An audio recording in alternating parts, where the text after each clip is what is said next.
একটা হাফেজ যখন কোরআন মুখস্থ করে, এক একটা সূরা, এক একটা আয়াত যে কতবার পড়তে হয়। উস্তাদ বলেছে যে এই যে এক পৃষ্ঠা মুখস্থ করো, ও এক পৃষ্ঠা মুখস্থ করে। এক পৃষ্ঠা মুখস্থ করতে যে কতবার পড়ে একমাত্র ও বলতে পারবে। মুখস্থ করার পরে যখন উস্তাদের কাছে আসে, শোনায়, তো উস্তাদ বলে এই জায়গায় ভুল হয়েছে, আবার যাও, দুটা পিটানি দিয়ে আবার কি করে, আবার গিয়ে পড়ো। কথা বুঝেনি? তাহলে এক পৃষ্ঠাতেও 100, 200, 500 বারেরও বেশি পড়ে। তাহলে এক একটা আয়াত কতবার পড়ে, তাহলে কত নেকি এদের, এদের মর্যাদা কত। আর হাফেজের যে পিতামাতা, শুধু হাফেজদের মর্যাদা কেন, হাফেজের যে পিতামাতা, এদের মর্যাদা বিচার মাঠে সবার চাইতে আলাদা। রাসূল সাল্লাল্লাহু আলাইহি ওয়াসাল্লাম বলছেন, হাফেজের পিতামাতাকে বিচার মাঠে একটা মর্যাদার মুকুট পরিয়ে দেওয়া হবে। মর্যাদার মুকুটটা এত উজ্জ্বল হবে যে মুকুটটা পরিয়ে দেওয়ার সাথে সাথে যদি দুনিয়াতেই মুকুটটা পরিয়ে দেওয়া হতো তাহলে সূর্যের আলো অন্ধকার হয়ে যেত। বুঝেননি মনে হয়? মানে আপনার কাছে আছে একটা ছোট্ট লাইট, 1 ব্যাটারি লাইট, আর আরেকজনের কাছে আছে 10 ব্যাটারি লাইট। তাহলে 1 ব্যাটারি লাইট আপনি দিয়েছেন, মেরেছেন রাত্রে, ওখানে যদি 10 ব্যাটারি লাইট আবার মারে তা আপনার আলো দেখা যাবে? তো ঠিক ওরকম সূর্যের আলো ঠিক আছে, কিন্তু হাফেজের পিতামাতাকে যেই মুকুটটা বিচার মাঠে পরিয়ে দিবেন, মর্যাদার মুকুট, আর কিছু করা লাগবে না। আপনারা শুনতে পাচ্ছেন না? একটু সুন্দর আছে, আস্তে আস্তে কথা বেড়ে যাবে ইনশাল্লাহ। মর্যাদার মুকুট, এই মর্যাদার মুকুট যদি পৃথিবীতে আসে বা বিচার মাঠে পরিয়ে দেওয়ার সাথে সাথে সূর্যের আলো কি হয়ে যাবে? নিভে যাবে। চিন্তা করেন। আর বিচার মাঠে ইহুশারুল ইয়াউমাল কিয়ামাতি হুফাতান ওরাতান গুরলান, প্রত্যেক মানুষ কবর থেকে খালি পায়ে, খাতনাবিহীন, উলঙ্গ অবস্থায় বিচার মাঠে উপস্থিত হবে। কি অবস্থায়? উলঙ্গ, পোশাক থাকবে না, পায়ে জুতা থাকবে না, খাতনাবিহীন, বিশেষ কোনো পরিচিতি থাকবে না। এক সময় সবার প্রথম, হাদিসে আসছে যে সবার প্রথম নবীদের মধ্যে ইব্রাহিম আলাইহিস সালামকে পোশাক পরিয়ে দেওয়া হবে, সেটা অন্য ব্যাপার। কিন্তু সাধারণ যত মানুষ, নবী রাসূল ব্যতীত সাধারণ যত মানুষ পৃথিবীতে, হাজার হাজার লক্ষ কোটি মানুষ, বিচার মাঠে সবাই উলঙ্গ। কিন্তু উলঙ্গ ব্যক্তির মধ্য থেকে সর্বপ্রথম যাদেরকে পোশাক পরিয়ে দেওয়া হবে, জান্নাতের 2 জোড়া পোশাক পরিয়ে দেওয়া হবে, কিছু নারী কিছু পুরুষকে। তো আশেপাশের সবাই বলবে কি ব্যাপার, আপনাদেরকে পোশাক পরিয়ে দেওয়া আছে কেন?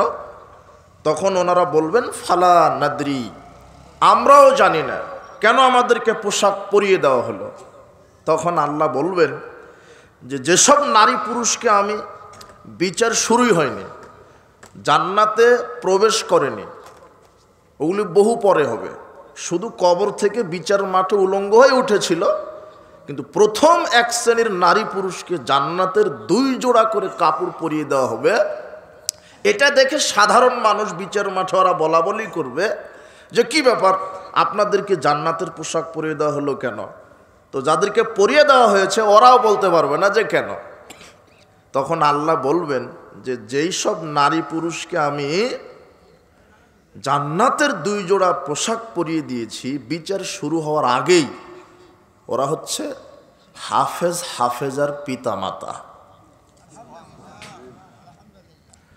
এই যে 5টা বাচ্চা পাগড়ি নিল, তাই না? পাগড়ি নিল 5 জন না কয়জন? 5 জন। 5 জন বাচ্চার চেহারা দেখেছেন, মনে হচ্ছে কাঠের মতো, তাই না? ঠিক মতো খায় না, ঘুম হয় না, ভালো খেতে পারে না, ভালো পড়তে পারে না। আমার মনে হয় না যে 5 জন ছেলের পিতা কি করে, কারো জজ ব্যারিস্টার বা কোনো আর্মি পুলিশ আছে নাকি, মনে হয় না। আমার মনে হয় যে কারো পিতা ভ্যান চালিয়ে খায়, আবার কারো ভিক্ষা করে খায়, আবার কারো মানুষের বাড়িতে কাজ করে করে হাফেজ তৈরি করছে। কিন্তু ওনারা তাদের সন্তানকে হাফেজ বানাবে না, বানায় হলো ডাকাত আর জানোয়ার। পেটে আসার আগে ওরা নিয়ত করে যে ইঞ্জিনিয়ার বানাবো। কি বানাবো?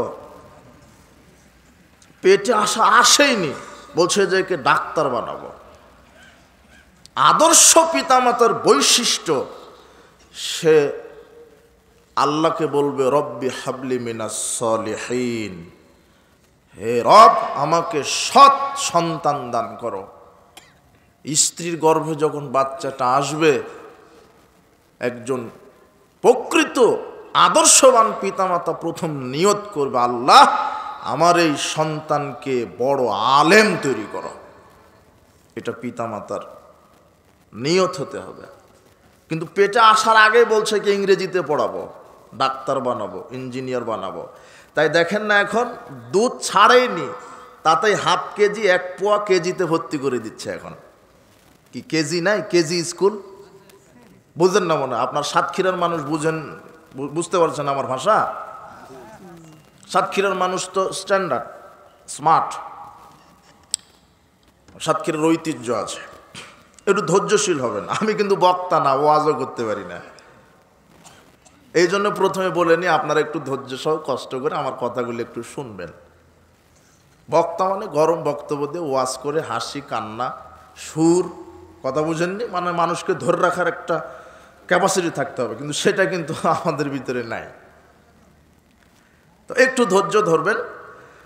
দুধ ছাড়ার সাথে সাথে বলছে যে কিন্ডার গার্ডেনে দাও, নার্সারিতে দাও, প্লেতে দাও, কেজিতে দাও। তাই কি হচ্ছে না এখন প্রতিযোগিতা? ওকে ইংরেজিতে পড়ানো লাগবে, ওকে ডাক্তার বানাতে হবে, ইঞ্জিনিয়ার বানাতে হবে, সচিব বানাতে হবে, ক্যাডার বানাতে হবে, বড় অফিসার বানাতে হবে। এই ধান্দায় সব পিতামাতা নেমেছে। কিন্তু তাই বলে আমি কেজি কিন্ডার গার্ডেন এগুলি পড়াতে নিষেধ করিনি। এই জন্য বাংলাদেশে যত কেজি কিন্ডার গার্ডেন আছে সবার প্রত্যেক শিক্ষা প্রতিষ্ঠানের পরিচালকদেরকে বলবো, আপনারা পড়ান, ABCD 1 2 ক খ গ পড়ান, কিন্তু কোরআন এবং হাদিসের সিলেবাসটা যেন থাকে। কেননা আল্লাহ বলছেন ইকরা বিসমি রাব্বিকাল্লাযী খলাক। আগে আমার সন্তান পড়বে আল্লাহর নামে শিক্ষা। কার নামে? যেই বিদ্যা শিক্ষা করলে আল্লাহর পরিচয় জানা যায়, রাসূল সাল্লাল্লাহু আলাইহি ওয়াসাল্লামের পরিচয় জানা যায়, পরকাল চেনা যায়, জান্নাত চেনা যায়, জাহান্নাম চেনা যায়, হক বাতিল চেনা যায়, হালাল হারাম চেনা যায়, সুন্নাত বেদাত শিরক তাওহীদ চেনা যায়, ওই শিক্ষা আমার সন্তানকে আগে দেওয়া ফরজ। ওটা আগে দিতে হবে। আমি বলছি না আপনার ছেলে কিন্ডারগার্টেনে পড়বে না, কিন্তু আগে শিখতে হবে কোরআন এবং হাদিস। কি? কোরআন এবং হাদিস। আর কিন্ডারগার্টেন প্লে গ্রুপে আপনি ভর্তি করালেন কেন? যেই কিন্ডারগার্টেন প্লে গ্রুপ নার্সারিতে কোরআন হাদিসের সিলেবাস নাই, এই কিন্ডারগার্টেনে আপনার সন্তানকে ভর্তি করে দেওয়া হারাম। হারাম হারাম, কথা বুঝেননি মনে হয়? আপনার ছেলে, আপনি মুসলিম, কেমন মুসলিম আপনি? ইহুদি খ্রিস্টান বৌদ্ধ হিন্দু এদের ছেলে নাস্তিক্য শিক্ষা গ্রহণ করবে। আপনার ছেলে মুসলিম, আপনার ছেলে পড়বে শিশু অবস্থায় মক্তবে, বড় হয়ে পড়বে মাদ্রাসায়। কথা বুঝেছেন? হিন্দুর ছেলে পড়বে অন্য জায়গায়। তা আপনি তো মুসলিম, মুসলমানের ছেলে কোথায় পড়বে? হিন্দুর ছেলে মন্দিরে যাবে, মুসলমানের ছেলে কোথায় যাবে? তা আপনি মন্দিরে পাঠাচ্ছেন কেন? ওখানে গিয়ে কি শিখছে? ক খ গ ঘ ABCD বলছে যে আমার ছেলেটা 4 বছর বয়সী হয়নি, তাই ফটাফট ইংরেজি বলতে পারে। আমার মেয়েটা 5 বছর হয়নি, কম্পিউটার জানে, মোবাইল জানে, গর্ব করে বলছে, কিন্তু অজু জানে না। কি জানে না? অজু। ও মোবাইল ব্যবহার করা জানে, কম্পিউটার ব্যবহার করা জানে, বলছে আমার ছেলেটা সচিব, ইঞ্জিনিয়ার, BCS ক্যাডার, কিন্তু অজু জানে না, জানাজার দোয়াটা শিখেনি, পেশাব পায়খানা কিভাবে করতে হয় জানে না, খাওয়া শেষে কি বলতে হয় জানে না, পোশাক গায়ে দেওয়া লাগে কিভাবে জানে না, জুতা পরিধান করতে হয় কিভাবে জানে না, অথচ বিসিএস ক্যাডার। বুঝেননি মনে হয় কথা।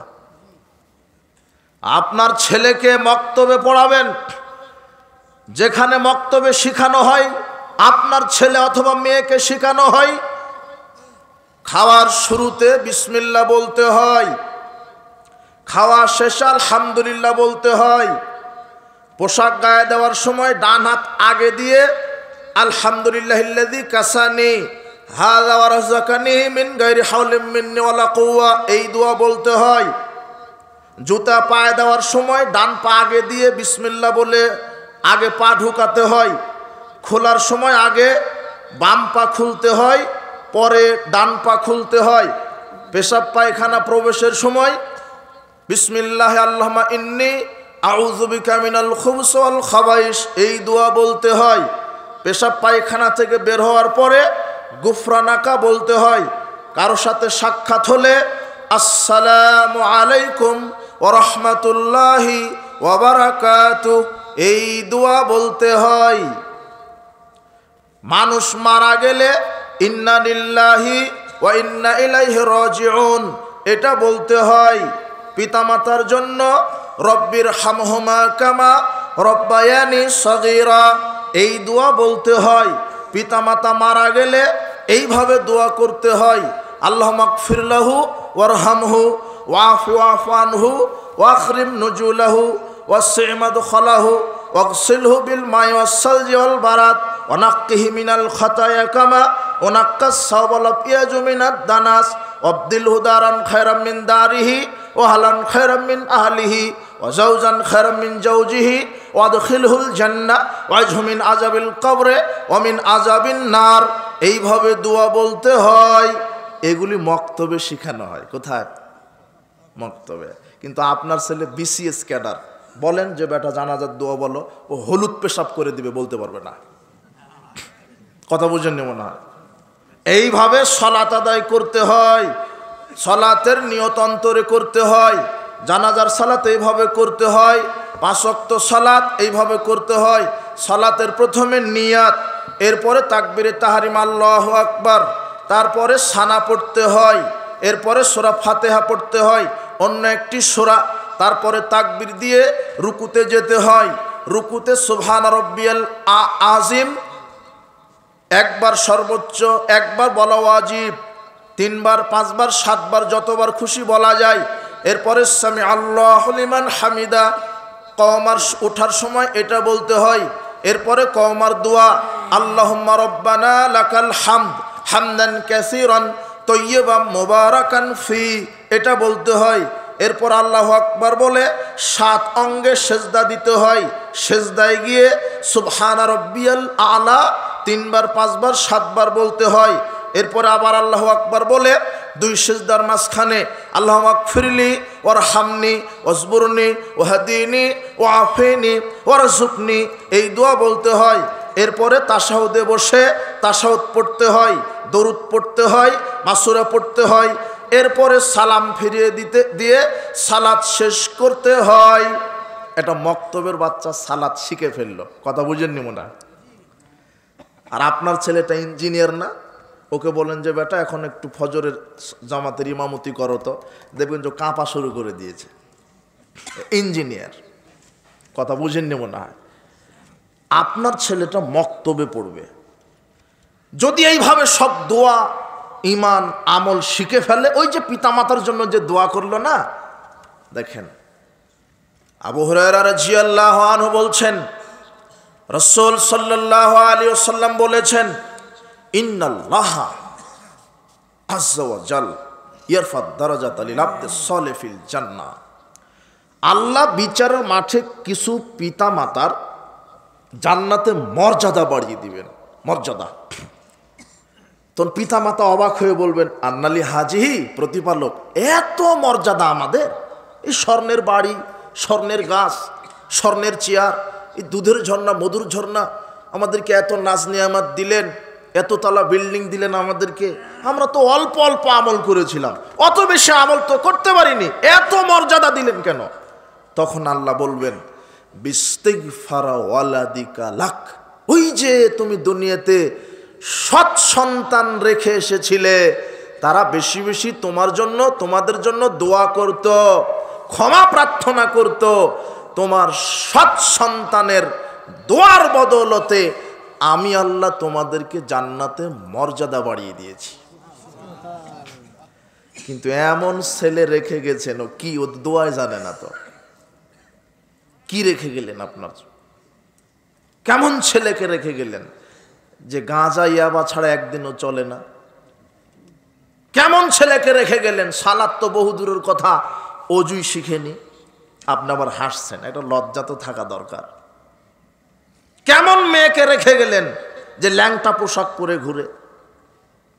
কি আপনি কি গরু ছাগল নাকি যে এমনিতেই গরু যেমন বাচ্চা প্রসব করে ছেড়ে দেয়, মানুষের আবাদ খায়? তো আপনার ছেলেও তো তাই। আপনার স্ত্রী শুধু প্রসব করে ছেড়ে দিয়েছে, যেদিন থেকে হাঁটা চলা ধরেছে সেদিন থেকে এক জায়গায় ক্যারাম খেলে, লুডু খেলে, ছক্কা খেলে, তাস খেলে, জুয়া খেলে, বিড়ি খায়, সিগারেট খায়, গাঁজা খায়, অমুক নারীর সাথে ঘুরে, অমুকের সাথে বদমাশি করে, টেন্ডনবাজি করে, সন্ত্রাসী করে, মদ খায়। তো একই তো হলো। গরু ছাগল আর আপনার ছেলের মধ্যে পার্থক্য কি হলো?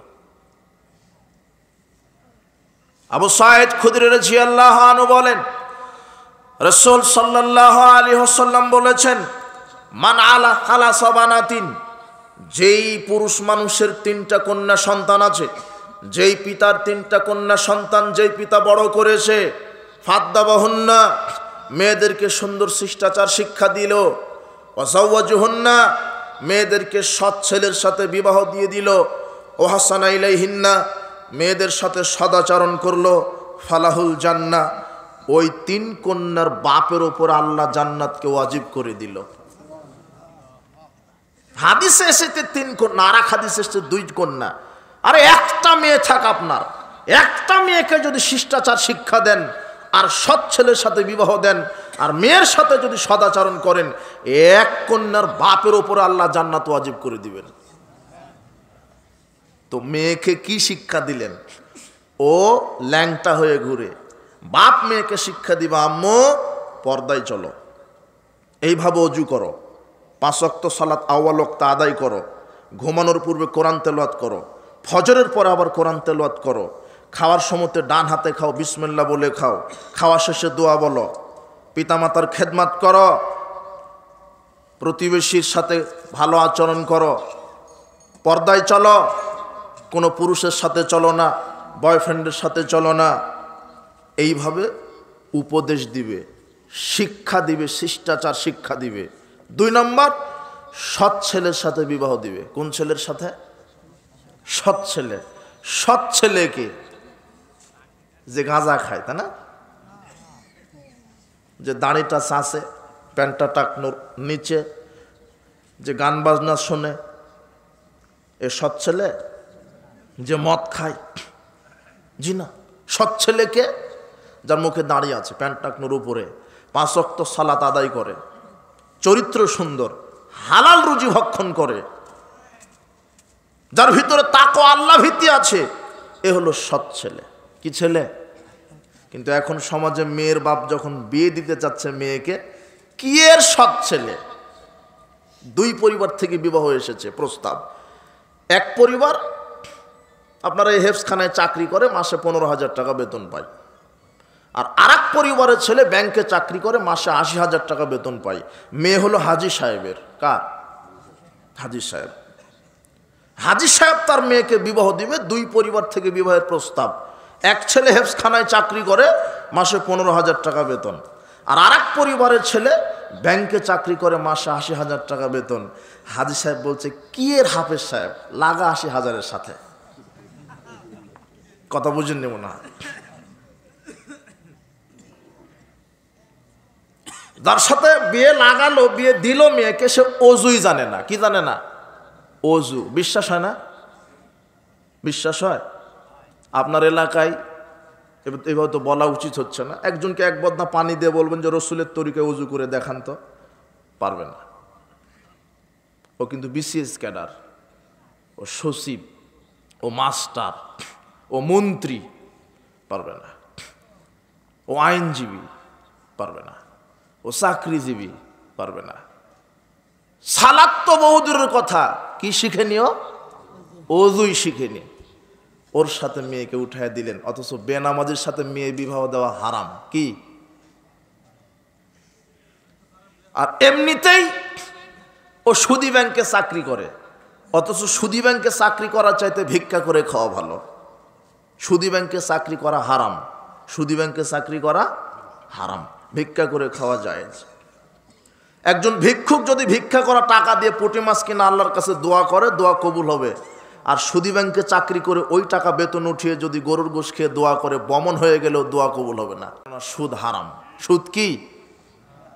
হালাল্লাহুল বায় হারাম আর রিবা। আল্লাহ বলছেন আমি ব্যবসা হালাল করলাম, সুদ হারাম করলাম। আর তিনি বলছেন, আল্লাহ বলছেন ওয়ালা তাআওয়ানু আলাল ইসমি ওয়াল উদওয়ান, পৃথিবীর মানুষ পাপ কাজে সহযোগিতা করো না, পাপ কাজে সহযোগিতা করো না। তো সুদ খাওয়া নেকির কাজ, তাই না? সুদ নেকির কাজ না, কি কাজ? পাপের কাজ। আল্লাহ বলছেন পাপ কাজে কি করো না? সহযোগিতা করো না।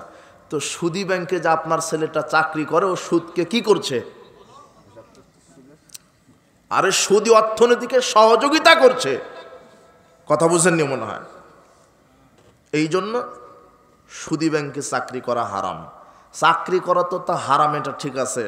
সুদি ব্যাংকের কোনো কর্মকর্তাকে ঘর ভাড়া দেওয়াও হারাম।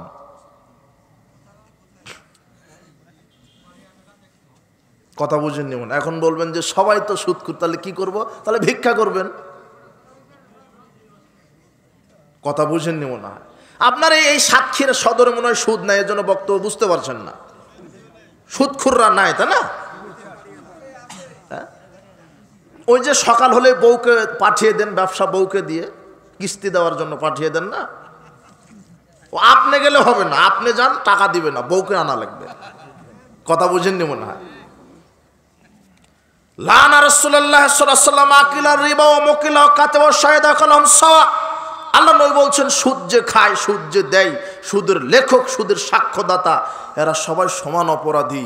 দিরহামু রিবা ইয়াকুলু রাজুলু আলা মাসাদ মিন সিত্তাতি সালাসিনা জিনিয়াতান।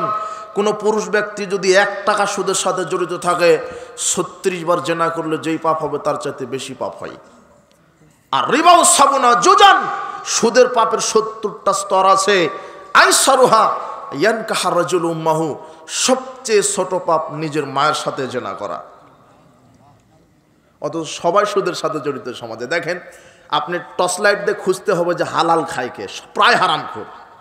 ব্যাংকের লোন নিয়ে বাড়ি করেছে, ব্যাংক থেকে লোন নিয়ে গাড়ি করেছে, ব্যাংক থেকে লোন নিয়ে মোটরসাইকেল কিনে, ব্যাংক থেকে লোন নিয়ে ব্যবসা করে, মুদির দোকান দেয়, মোটরসাইকেলের শোরুম, জুতার শোরুম। আরে ব্যাংক থেকে লোন নিয়ে অটো কিনে, রিক্সা কিনে। আরে ব্যাংক থেকে লোন নিয়ে এখন পানেরও দোকান দেয় মানুষ। কথা বুঝেননি মনে হয়। কি ব্যাংকের লোন কি জাকাতের টাকা দেয় সাতক্ষীরা, তাই না? কিসের টাকা? ব্যাংকের লোন কিসের? জাকাতের না, সুদের। আহা, আব্দুল্লাহ ইবনে মাসউদ রাদিয়াল্লাহু আনহু বলেন, রাসূল সাল্লাল্লাহু আলাইহি ওয়াসাল্লাম বলেছেন ইযা যাহারা ফি কারিয়াতিন আর রিবা ওয়াজ জিনা, যে এলাকায় যেই দেশে 2টা পাপ প্রকাশ পাবে, 1 সুদের পাপ, 2 জিনার পাপ, জারাল ফাকর আল মাসখানা, যারা এই পাপের সাথে জড়িত থাকবে তারা একদিন ভিক্ষুক এবং দরিদ্র হবেই। এ কথা মুহাম্মদ সাল্লাল্লাহু আলাইহি ওয়াসাল্লাম বলছেন। সুদখোর যে সে আজ হোক কাল হোক ভিক্ষুক হবেই। যে জেনার সাথে জড়িত, স্ত্রী থাকার পরও পরনারীর সাথে জেনা করে, স্বামী থাকার পরও পরপুরুষের সাথে যারা জেনা করে, আজ হোক আর কাল হোক এরা ভিক্ষা করে খাবেই। যে সুদের সাথে জড়িত, যত বড় সুদী মহাজন হোক, ও আজ হোক আর কাল হোক ভিক্ষা করে খাবে। সে খাবে না, তার বংশের কেউ খাবেই। এই কথা আল্লাহ বলছেন, ইয়ামহাকুল্লাহুর রিবা, আমি সুদকে ধ্বংস করে দিয়েছি। কে বলছেন এই কথা? তা আল্লাহ মিথ্যা বলেছেন। নাউজুবিল্লাহি মিন যালিক। সাবধান, কত পরিবার নষ্ট হয়ে গেছে সুদের এই অন্ধকার থাবায়। আল্লাহ এই হারাম থেকে আমাদেরকে হেফাজতে রাখুন, আল্লাহুম্মা আমিন। সুদ হারাম, সুদ হারাম, প্রায় সমাজে হারাম খায়। তো যাক, এই কথা নয়, কথা হচ্ছে যে আপনার ছেলে মেয়েকে শিষ্টাচার শিক্ষা দিবেন, মেয়েকে আদব শিক্ষা দিবেন। 1, 2 মেয়েকে সৎ ছেলের সাথে বিবাহ দিবেন। 3 সন্তানের সাথে মেয়েদের সাথে ভালো আচরণ করবেন। কোনো পিতা যদি 3টা দায়িত্ব পালন করতে পারে, তাহলে ওই পিতার উপরে আল্লাহ জান্নাতকে ওয়াজিব করে দিবেন। জান্নাত ওয়াজিব। তা তাহলে ছেলে মেয়েকে শিষ্টাচার শিক্ষা দিতে হবে, ছেলে মেয়েকে দিন শিক্ষা দিতে হবে। এই জন্য ওই কিন্ডারগার্টেনে ভর্তি করবেন না মক্তবে ভর্তি করবেন? কথা বুঝেননি মনে হয়। মাদ্রাসায় না হাই স্কুলে? আপনার ছেলে মাস্টার ডিগ্রি পাস করার পরে বলছে ডান হাতে, এটা ডান হাতে তো বাম হাতে খাওয়া স্টাইল, এটা স্টাইল, ও বাম হাতে খাচ্ছে। ও তো মুসলমানের বাচ্চা। কিন্তু আপনি যে সিলেবাস পড়িয়েছেন ওর তো নাস্তিকের তৈরি করা সিলেবাস।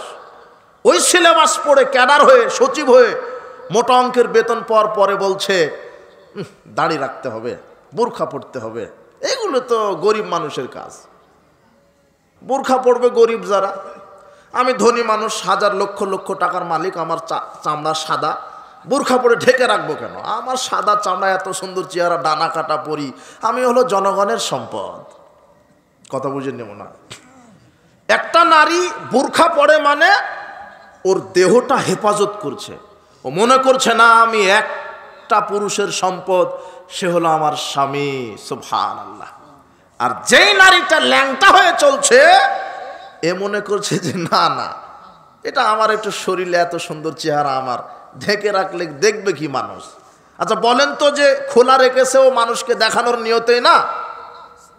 কথা বুঝেননি মনে হয়, নাহলে তো ঢেকে রাখতো। দুই শ্রেণীর মানুষ আছে পৃথিবীতে যাদের জন্য দোয়া করা হারাম। কয় শ্রেণী? দুই শ্রেণীর মানুষের জন্য দোয়া করা হারাম।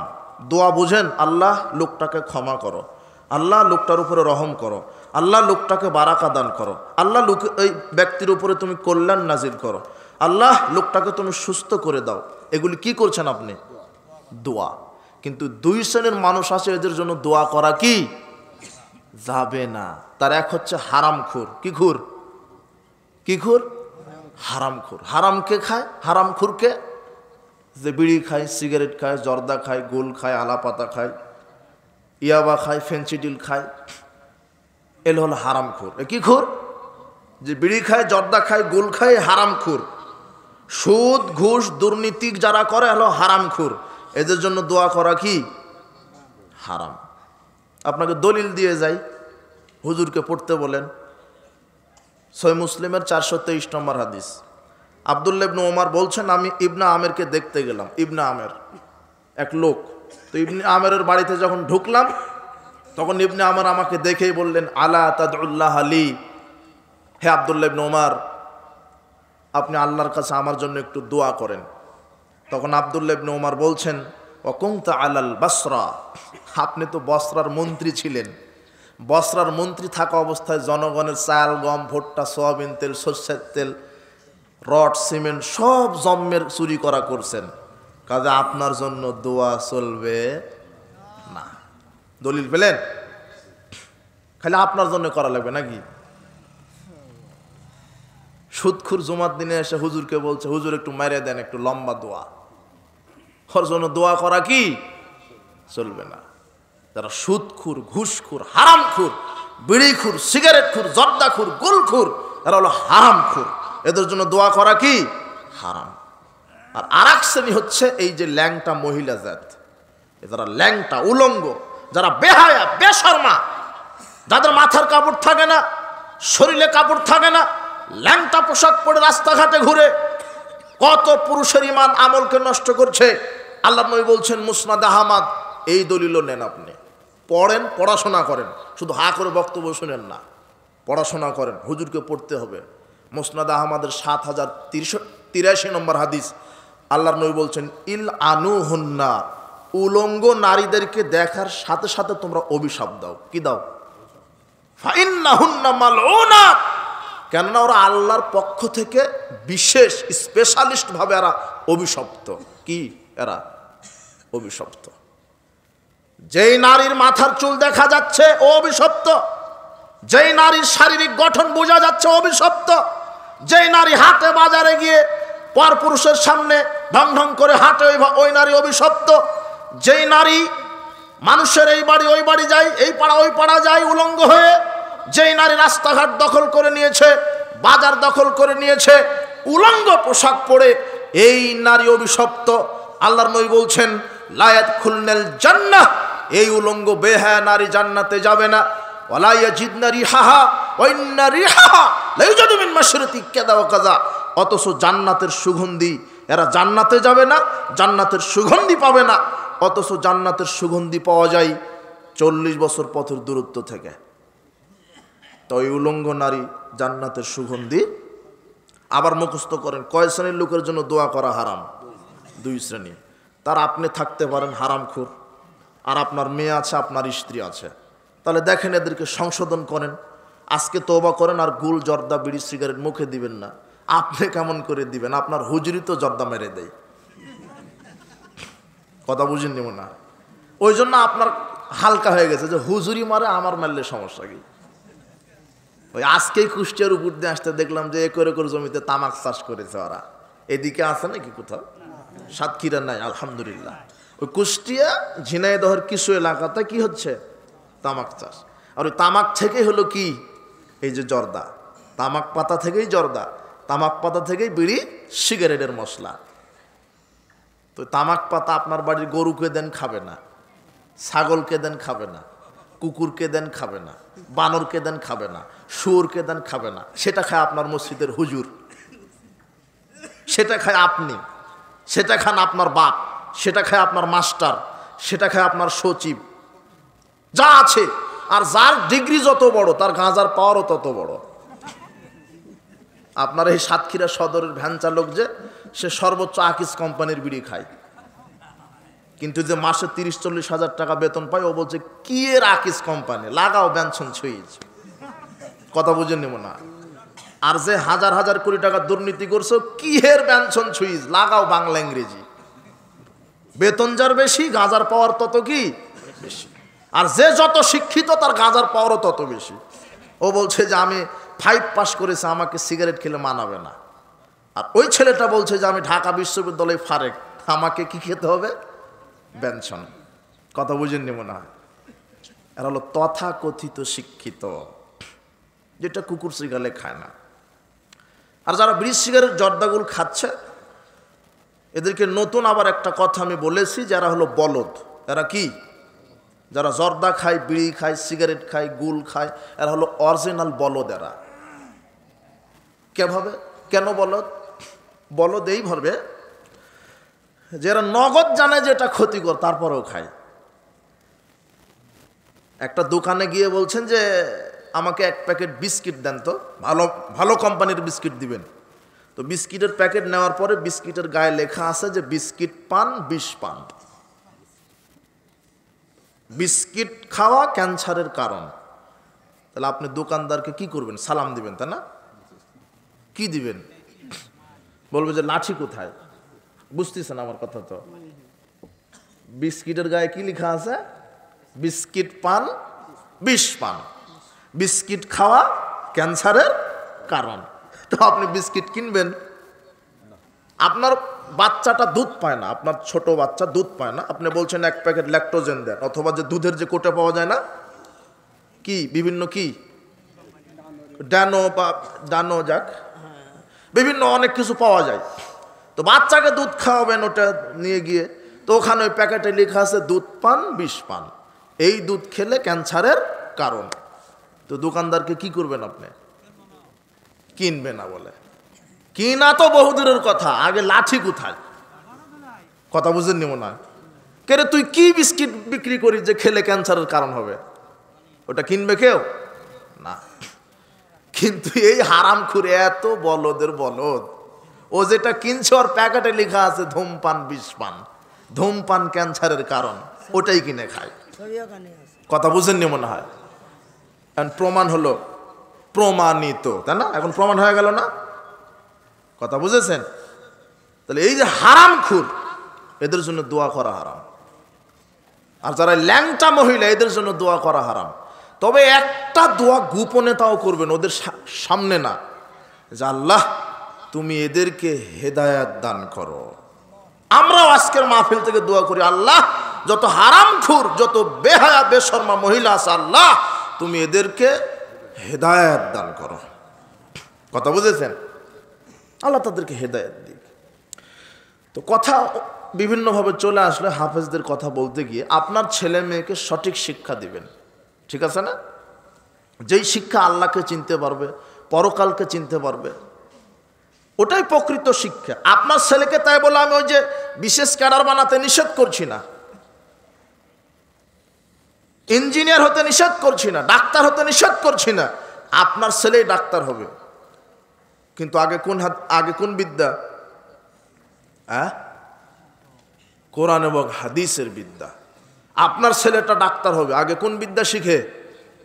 কোরআন এবং হাদিস। আপনার ছেলেটা সচিব হবে, পুলিশ হবে, আর্মি হবে, আইনজীবী হবে, র্যাব হবে, ক্যাডার হবে, সব হবে। আপনার ছেলেই হবে, কিন্তু আগে কোন বিদ্যা শিক্ষা দিবেন? ইসলামী শিক্ষা, কোরআন এবং সহিহ সুন্নাহর শিক্ষা। আল্লাহ তুমি আমাদের সন্তানগুলিকে আলেম হিসেবে কবুল করো। এবারে আমরা সংক্ষিপ্ত সময় সমাজ সংস্কার মানে কি? সংস্কারটা বুঝাই। সংস্কার মানে পোশাক যেমন ময়লা হয়ে গেলে কি করেন? পরিষ্কার করেন না? তো ঠিক ওরকম সমাজে যখন ময়লা চলে আসে তো সমাজটাকে কি করতে হবে? এখন পরিষ্কার করাটাই কি? ওটা সংস্কার করা। তো সমাজে কি ময়লা? যুগে যুগে আল্লাহ সুবহানাহু ওয়া তাআলা নবী রাসূলকে প্রেরণ করেছেন, এক একজন নবীকে এক একটা জাতির উপরে প্রেরণ করেছেন। নূহ আলাইহিস সালাম, হুদ আলাইহিস সালাম, সালেহ আলাইহিস সালাম, ইব্রাহিম আলাইহিস সালাম, ঈসা মুসা আলাইহিমুস সালাম। যুগে যুগে আল্লাহ সুবহানাহু ওয়া তাআলা এভাবে যুগে যুগে নবী রাসূল প্রেরণ করেছেন। কেন? সমাজকে সংস্কার করার জন্য। কিসের জন্য? আল্লাহ সুবহানাহু ওয়া তাআলা বলছেন, ওয়ালাকাদ বাআসনা ফি কুল্লি উম্মাতির রাসূলান আন ইবুদুল্লাহা ওয়াজতানিবুত তাগুত। প্রত্যেক জাতির মধ্যে আমরা রসুল প্রেরণ করেছি এই নির্দেশ দিয়ে, তারা এইভাবে বলেছে তোমরা এক আল্লাহর গোলামি করো, দাসত্ব করো, তাওহীদ প্রতিষ্ঠা করো, তাগুতকে বর্জন করো। অত্র আয়াতে আল্লাহ বলছেন প্রত্যেকটা জাতির উপরে নবী রাসূল আল্লাহ প্রেরণ করেছেন সমাজকে সংস্কার করার জন্য। এরপর আল্লাহ সুবহানাহু ওয়া তাআলা অন্যত্র বলছেন, ওয়াজআলনাহুম আইম্মাতান। আল্লাহ বলছেন আমি সমস্ত নবী রাসূলকে নেতা হিসেবে পৃথিবীতে প্রেরণ করেছি। সমস্ত নবী রাসূল ছিলেন নেতা। ইয়াহদুনা বিআমরিনা, আমাদের নির্দেশ অনুযায়ী তারা মানুষদেরকে সঠিক পথ দেখাতো। ওয়াহাইনা ইলাইহিম ফি'লাল খায়রাত, এবং তারা সমাজ কল্যাণমূলক কাজ করত। নবীরা কি করতেন? সমাজ কল্যাণমূলক কাজ করত, সৎ কাজ করত, সৎ কাজ করার নির্দেশ দিত। ওয়া ইকামাস সালাত ওয়া ইতাআজ যাকাত, এরা সালাত কায়েম করত, যাকাত প্রদান করত। ওয়া কানু লানা আবিদিন, আর এরা প্রত্যেক নবী রাসূলগণ ছিলেন আনুগত্যশীল। প্রত্যেক নবী রাসূলগণ কি ছিলেন? আনুগত্যশীল। আল্লাহ সুবহানাহু ওয়া তাআলা অত্র আয়াতেও বলছেন, সূরা আম্বিয়ার ৭৩ নম্বর আয়াত এটা, প্রত্যেক নবী রাসূলকে আল্লাহ নেতা হিসেবে পৃথিবীতে প্রেরণ করেছেন এবং তারা সমাজ সংস্কারের কাজে নিজের জীবনকে কুরবানি দিয়েছেন। তার একটা হচ্ছে নূহ আলাইহিস সালাম। আল্লাহ সুবহানাহু ওয়া তাআলা বলছেন কয়েকটা নবীর ঘটনা বলে, তাদের কওমের ঘটনা বলে আমরা রাসূল সাল্লাল্লাহু আলাইহি ওয়াসাল্লাম সর্বশেষ নবী, সর্বশ্রেষ্ঠ নবীকে মুহাম্মদ সাল্লাল্লাহু আলাইহি ওয়াসাল্লাম। আপনারা থাকবেন না চলে যাবেন? চলে যাবেন, তাই না? কাজের সময় আপনাদের এখন কাজ আছে না, ধান লাগান আপনারা এখন। আহা, সব খেটে খাওয়া লোকই বসে আছে, তাই না? সব খেটে খাওয়া লোক না? দেখি তো একজন সচিব বা কোনো আর্মি, কোনো বিডিআর বা কোনো কলেজের মাস্টার কে আছে দেখি? কই? প্রাইমারির মাস্টার কই? বারাকাল্লাহ, বারাকাল্লাহ ফিক। আহা, আর কৃষক কয়জন দেখি?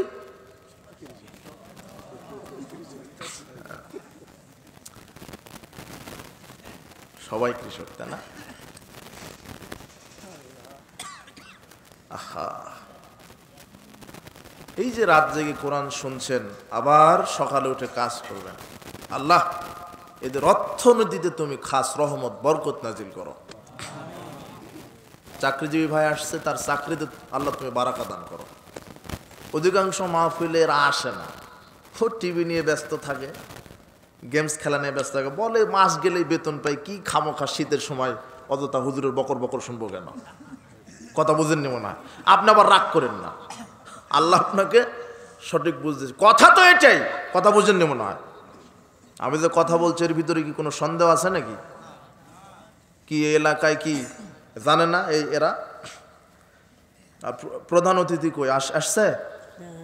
কই চলে গেছে না? হ্যাঁ, এরা ব্যস্ত থাকে খুব।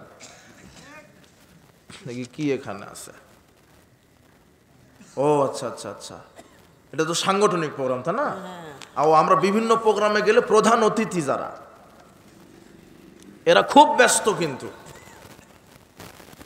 দাড়ি তো চাচা, প্যান্ট টাকনুর নিচে, অজু তো জানেই না। প্রধান অতিথি এসে বলে যে হুজুর মাফ করবেন, সময় নাই, মানে চুরি করা নিয়ে ব্যস্ত এরা, সময় পাবে কখন? কথা বুঝেননি?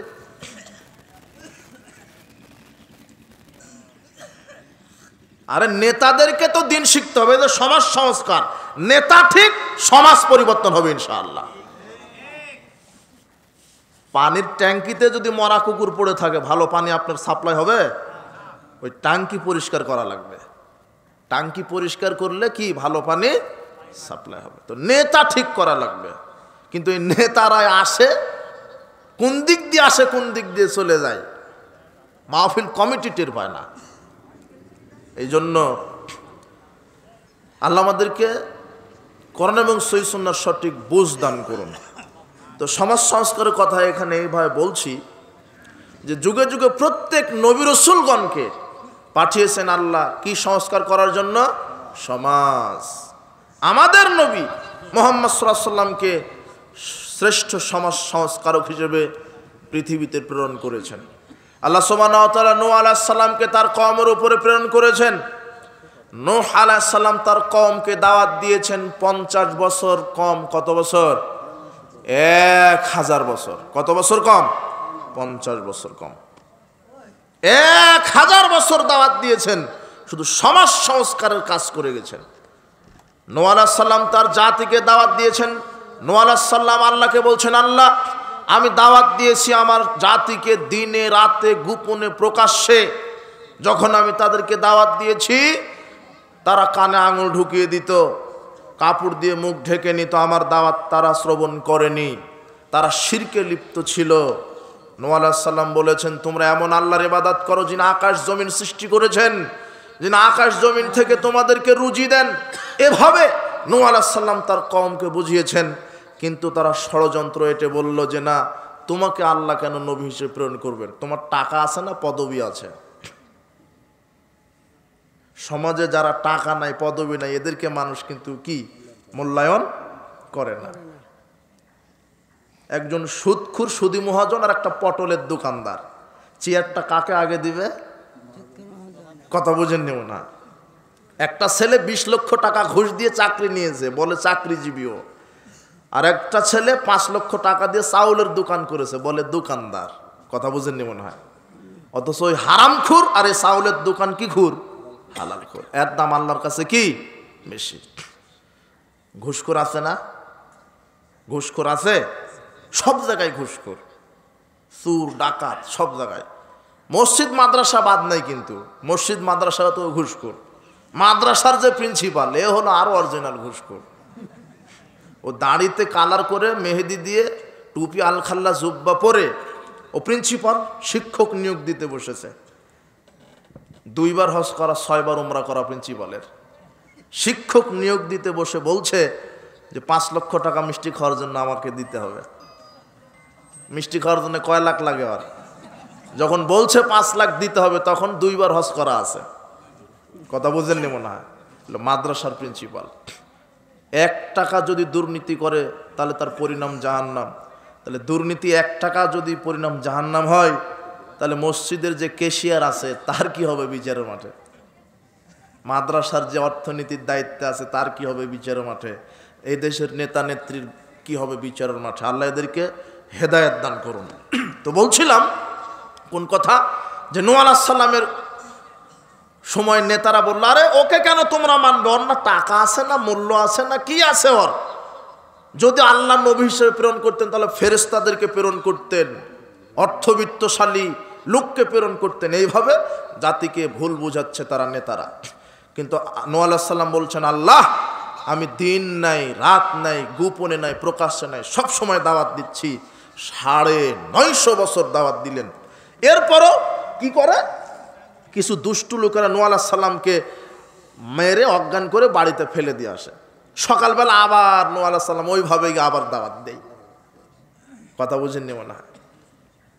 এইভাবে 950 বছর যখন দাওয়াত দিল তখন আল্লাহ বলছেন, নূহ যে কয়জন ঈমান এনেছে তোমার জাতি আর কেউ ঈমান আনবে না, কাজেই তুমি ওয়াসনাইল ফুলকা বিআয়ুনিনা, আমার চোখের সামনে নৌকা তৈরি করো। এখন কার চোখের সামনে?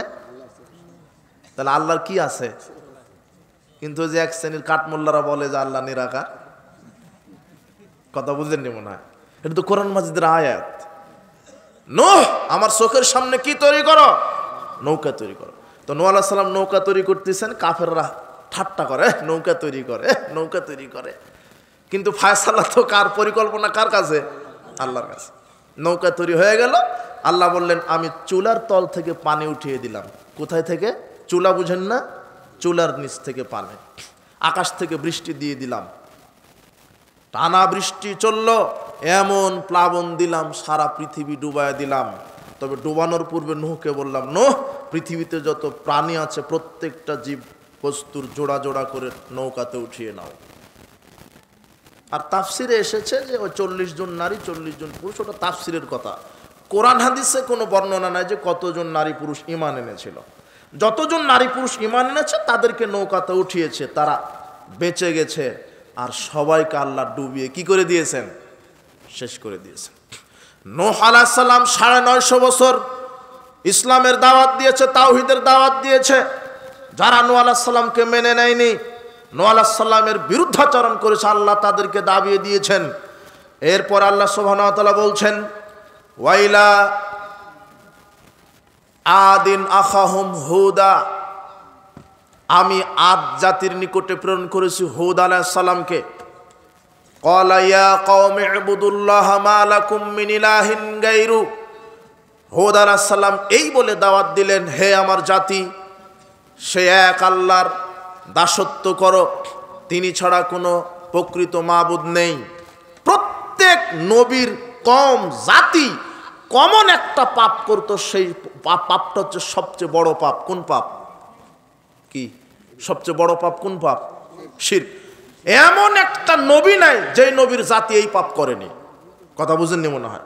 প্রত্যেক নবী কমন পাপ, সব নবীর কমই এই শিরকের সাথে লিপ্ত ছিল। মূর্তি পূজা, খানকা পূজা, মাজার পূজা, কবর পূজার সাথে লিপ্ত ছিল।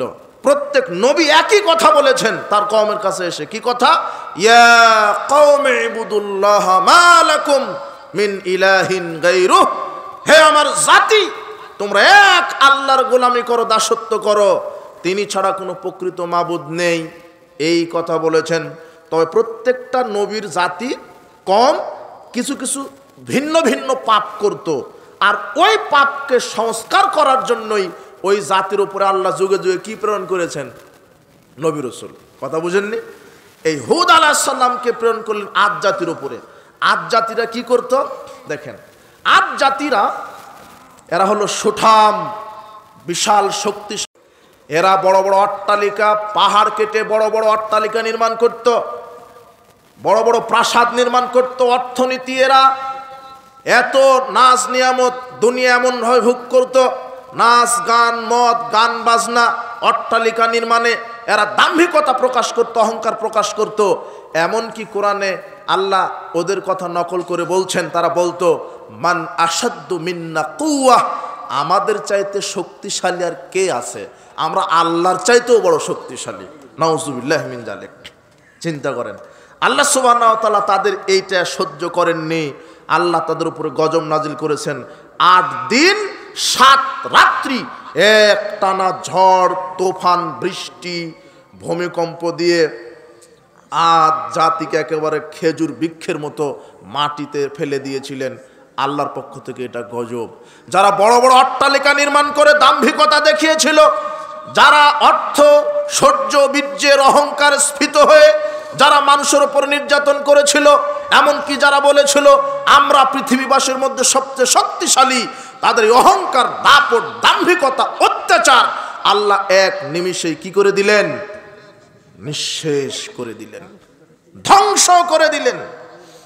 হুদ আলাইহিস সালাম এইভাবে দাওয়াত দিয়েছেন, তারা তার দাওয়াত কবুল করেনি। এরপরে হুদের পরে আল্লাহ সুবহানাহু ওয়া তাআলা বলছেন, আমি সামুদ জাতির প্রতি নাজিল করলাম, প্রেরণ করলাম তাদেরই ভাই সালেহ আলাইহিস সালাম। ওয়াইলা সামুদ আখাহুম সালেহা, আমি সামুদ জাতির প্রতি তাদেরই ভাই সালেহকে আমি নবী হিসেবে প্রেরণ করলাম। সালেহ আলাইহিস সালাম কি বললেন? একই কথা, ইয়া কওমি ইবুদুল্লাহ মা লাকুম মিন ইলাহিন গায়রু, হে আমার জাতি, এক আল্লাহর গোলামি করো, যিনি ছাড়া প্রকৃত কোনো মাবুদ নেই।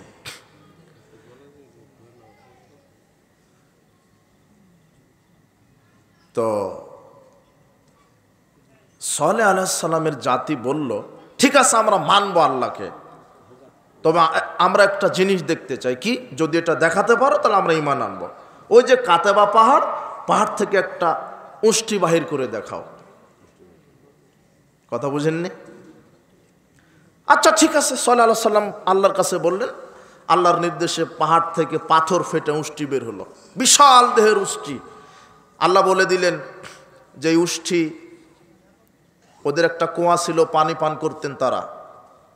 যেদিন কুয়ার পানি পান করতে লাগতেন উষ্টি, সব পানি পান করতেন।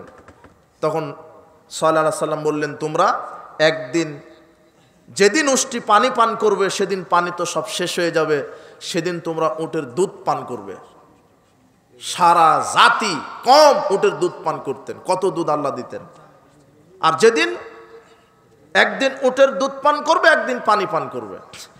এই সুখ তাদের সহ্য হলো না, তারা পরিকল্পনা করে উটকে হত্যা করে দিলেন। উট যখন বাহির হলো, তখন তার জাতিরা বলছে, না এটা তো জাদু হতে পারে। এটা কি হতে পারে? এটা জাদু। দেখেন এরা কত গুমরাহি, নগদ স্পষ্ট মুজিজা দেখার পর আর অস্বীকার করলো এবং উটকে হত্যা করলো।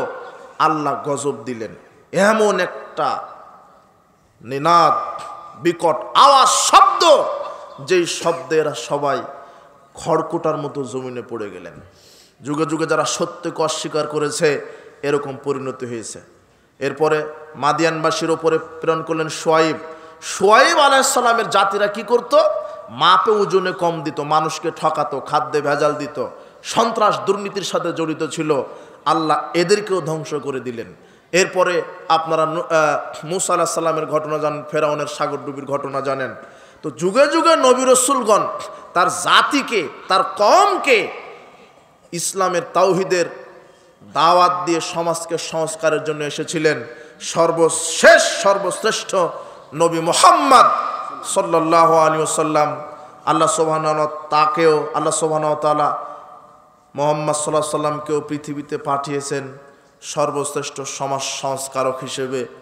যেই কথা আল্লাহ সুবহানাহু ওয়া তাআলা সূরা জুমার 2 নম্বর আয়াতে বলছেন, ওয়াল্লাযী বাআসা ফিল উম্মিয়িনা রাসূলাম মিনহুম, আল্লাহ বলছেন তিনি তো সেই আল্লাহ যিনি উম্মিদের মধ্য থেকে রসুল প্রেরণ করেছেন। তোমাদের জন্য একজন রসুল প্রেরণ করেছেন, ইয়াতলু আলাইহিম আয়াতিহি ওয়া ইউযাক্কিহিম। আল্লাহ বলছেন এমন একজন নবী প্রেরণ করলাম যে আমার আয়াত তেলাওয়াত করে তোমাদেরকে শোনায় এবং তোমাদের পাপকে পবিত্র করে দেয়।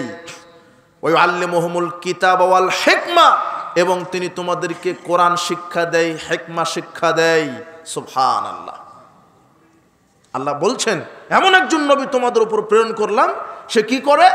তোমাদেরকে পাপ থেকে মুক্ত করতে চায়। মানে মানুষ আয়ামে জাহেলিয়াতের যুগে মানুষ কি করত? পাপ আর পাপ। জীবন্ত কন্যা সন্তানকে মাটিতে কি করত? পুঁতে দিত। সুদ খেত, ঘুষ খেত, দুর্নীতি করত, মদ পান করত। নারীদেরকে টাকা দিয়ে তাদের দেহকে ক্রয় বিক্রয় করা হতো। গান বাজনা শ্রবণ করত, জুয়া, লটারি সব ছিল। মূর্তি পূজা, কবর পূজা, এই যে পাপগুলি, এখান থেকে রাসূল সাল্লাল্লাহু আলাইহি ওয়াসাল্লাম তাদেরকে পাপ মুক্ত তাদেরকে পবিত্র করে দেওয়ার চেষ্টা করতেন। তিনি বলতেন, আল্লাহ সুবহানাহু ওয়া তাআলার পক্ষ থেকে বলতেন যে ইসলাম নারীর মর্যাদা দিয়েছে।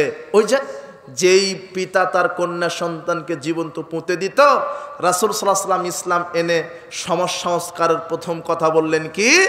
যেই পিতা তার কন্যা সন্তানকে বড় করবে, সৎ ছেলের সাথে বিবাহ দিবে, তা মেয়েদের সাথে সুন্দর শিষ্টাচার দেখাবে, ওই পিতার জন্য আল্লাহ জান্নাতকে কি করে দিবেন? এই দেখেন, এটা একটা সমাজ সংস্কার। এই কথাগুলি শুনে যারা, যেই বাপ তার কন্যা সন্তানকে পুঁতে রেখেছিল, এমন একজন লোক এসে বলছেন, কায়েস বিন আসেম নামের এক লোক এসে বলছেন, আল্লাহর নবী, ইন্নী ওয়াদাতু সামানিয়া বানাতিন লি ফিল জাহেলিয়া, আমি জাহেলি যুগে আমার 8টা কন্যা সন্তানকে মাটিতে পুঁতে রেখেছিলাম। কয়টা? 8টা। এখন আমার এই পাপ। তো ঠিক আছে, প্রত্যেক কন্যার বিনিময়ে তুমি দাসমুক্ত করো, দাসী মুক্ত করে দাও। তখন তিনি বলছেন, ইন্নী সাহিবি ইবিলিন, আমি তো উটের মালিক, আমি দাসের মালিক নই। তো ঠিক আছে, উট কুরবানি করে দাও। দেখেন, এই যে একটা সংস্কার হয়ে গেল, হলো না? জাহেলি যুগে যারা নারীকে পুঁতে ফেলতো, ইসলাম তাদেরকে মর্যাদা দিল। কন্যা সন্তানকে যারা পুঁতে ফেলতো, যারা সুদ খেত, ঘুষ খেত, তারা সুদ খাওয়া বন্ধ করে দিল, ঘুষ খাওয়া বন্ধ করে দিল। যারা গান বাজনা শ্রবণ করত, গান বাজনা বন্ধ করে দিল। যারা জেনা করত, নারীকে ক্রয় বিক্রয় করা হতো টাকার মাধ্যমে, তারা জেনা থেকে ফিরে আসলো। কিসের কারণে? এই ইসলামের কারণে। কিসের কারণে? ইসলামের কারণে। যুগে যুগে নবী রাসূলগণ আল্লাহ সুবহানাহু ওয়া তাআলা প্রেরণ করেছেন। যারা মূর্তি পূজা করত, রাসূল সাল্লাল্লাহু আলাইহি ওয়াসাল্লাম মক্কায় কাবা ঘরের চতুর্পাশে 360টি মূর্তি ভেঙে ফেললেন। বললেন, এখন সত্য এসেছে, মিথ্যা বিলুপ্ত হয়েছে, মিথ্যা তো চিরদিনের জন্য বিলুপ্ত। এই বলে তিনি মূর্তিগুলিকে ভেঙে ফেলে দিলেন। মূর্তি ভেঙে ফেলে দিলেন, মানুষকে বোঝালেন মূর্তি পূজা শিরক, কবর পূজা শিরক, খানকা পূজা শিরক, মাজার পূজা শিরক, পীর পূজা শিরক। রাসূল সাল্লাল্লাহু আলাইহি ওয়াসাল্লাম এইভাবে তাওহীদের দাওয়াত দিলেন। রাসূল সাল্লাল্লাহু আলাইহি ওয়াসাল্লাম বললেন, গান বাজনা হারাম, আল্লাহ গান বাজনা হারাম করেছেন, অশ্লীল গান বাজনা, বেহায়াপনা হারাম। এইভাবে তিনি গান বাজনাকে সংস্কার করলেন সমাজ থেকে, মাদককে হারাম করে মদ থেকে সমাজকে সংস্কার করলেন। এরপরে তিনি জেনা, ব্যভিচার, হত্যা, ধর্ষণ, আল্লাহ সুবহানাহু ওয়া তাআলা ওহী নাজিল করলেন, অল ফিতনাতু আশাদ্দু মিনাল কাতল, ফিতনা তৈরি করা হত্যার চাইতে জঘন্য অপরাধ। লা তাসাউ ফিল আরদি মুফসিদিন, তোমরা সন্ত্রাসীদের কাতারভুক্ত হও না। যারা সন্ত্রাসী করত, চাঁদাবাজি করত, দুর্নীতি করত, সমাজটা ইসলামের আলোকে সুন্দর হয়ে গেল, সমাজ সংস্কার হয়ে গেল। সুবহানাল্লাহ। ওই একই ওহীর বিধানে যদি আমরা আজকে এই যে কোরআন এবং হাদিসের সঠিক তাওহীদি বার্তা নিয়ে যদি আমরা সমাজ সংস্কারের জন্য সামনে যাই, আজও আমরা বিশ্বাস করি আমাদের এই ভূখণ্ডটা একদিন জাহেলিয়াত মুক্ত হবে, ইনশাআল্লাহ হবে। এই জন্য বিশেষ করে আমাদেরকে প্রত্যেক তরুণদেরকে জাগতে হবে। কাদেরকে জাগতে হবে? ইসলাম প্রতিষ্ঠিত হয়েছে তরুণদের মাধ্যমে, যুবকদের মাধ্যমে। মুসাব বিন উমায়ের, খালিদ বিন ওলীদ, এরা কি ছিল? বুড়া, যুবক। যুবকেরাই ইসলামের মূল টার্গেট। এদেরকে দিয়ে সমাজ সংস্কার হবে। এই সামান্য 5 আগস্টের আন্দোলনে শুধু কি হয়েছে? দুনিয়াবি কিছু জুলুম মুক্ত হয়েছে আর মূর্তি ভেঙেছে।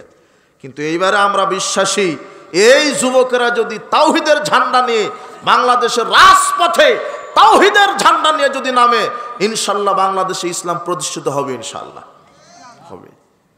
তাওহীদি ইসলামী চেতনা নিয়ে, ইসলামী মূল্যবোধ নিয়ে।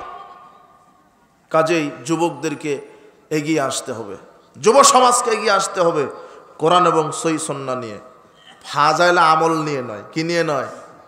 এই ভেজালা আমল নিয়ে নয়, কোরআন এবং সহিহ সুন্নাহ নিয়ে। বাল্লিগ মা উনজিলা ইলাইকা মির রাব্বিক, আল্লাহ বলছেন কোরআন এবং হাদিস যেটা অবতীর্ণ করেছে তা থেকে তোমরা দিন প্রচার করো। যে যেখানে শিরকের বিরুদ্ধে, বেদাতের বিরুদ্ধে মর্দে মুজাহিদের মতো নির্ভীক দায়ীর যে বৈশিষ্ট্যগুলি, হিকমা, সৎ উপদেশের মাধ্যমে কোরআন সুন্নাহ, শিরক এবং বেদাতের বিরুদ্ধে প্রচলিত তাগুত জাহেলিয়াতের বিরুদ্ধে আমাদেরকে লড়তে হবে, তাহলেই সমাজ সংস্কার হবে ইনশাআল্লাহ। যাক, এই যে একটা পার হয়ে গেছে, আমি সবার জন্য দোয়া রাখি। আমি ভালো একটা সুন্দর পরিবেশ পেয়েছি, তারপরে আপনারা ধৈর্য ধরে বসে আছেন।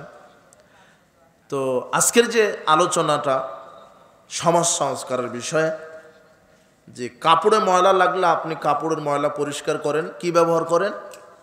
সাবান। আর কি ব্যবহার করেন? Wheel powder.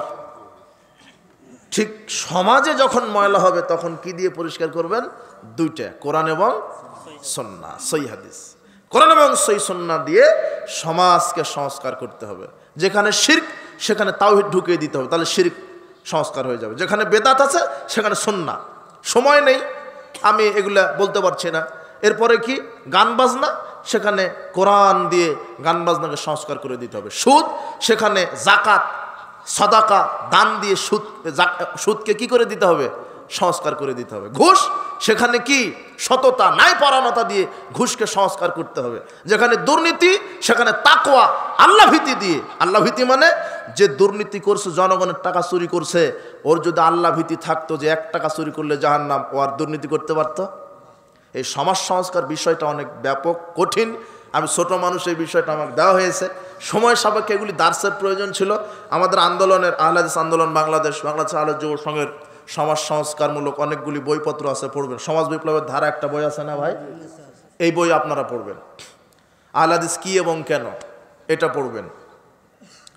আহলে হাদিসের উৎপত্তি ক্রমবিকাশ, এটা পড়বেন। আমির জামাতের যে ডক্টরেট থিসিস আছে না, কে এগুলি পড়েন? এগুলো পড়তে হবে, এগুলি পড়তে হবে। আর জামাতবদ্ধ থাকবেন, বিচ্ছিন্ন থাকবেন না। জামাতবদ্ধভাবে থাকার চেষ্টা করবেন। বিচ্ছিন্ন থাকলে ওটা আল্লাহর গজব প্রাপ্ত হয়, জামাতবদ্ধ থাকলে আল্লাহর রহমত বর্ষণ হয়। কাজেই যুব সমাজ তোমরা জামাতবদ্ধভাবে থাকবে। এই যে গান বাজনা, সুদ, ঘুষ, জেনা, ব্যভিচার থেকে মুক্ত থাকবে। আল্লাহ সুবহানাহু ওয়া তাআলা আমাদেরকে কোরআন এবং সহিহ সুন্নাহর আলোকে নিজেকে সংস্কার হওয়ার তৌফিক দান করুন। কোরআনের ইসলামের মৌলিক দর্শন হচ্ছে আগে নিজেকে সংস্কার হতে হবে। কথা বুঝেছেন? এটা আমার বক্তব্যের একটা মূল পয়েন্ট ছিল। আল্লাহ বলছেন কু আনফুসাকুম, আগে নিজে বাঁচো, আগে নিজে সৎ হও।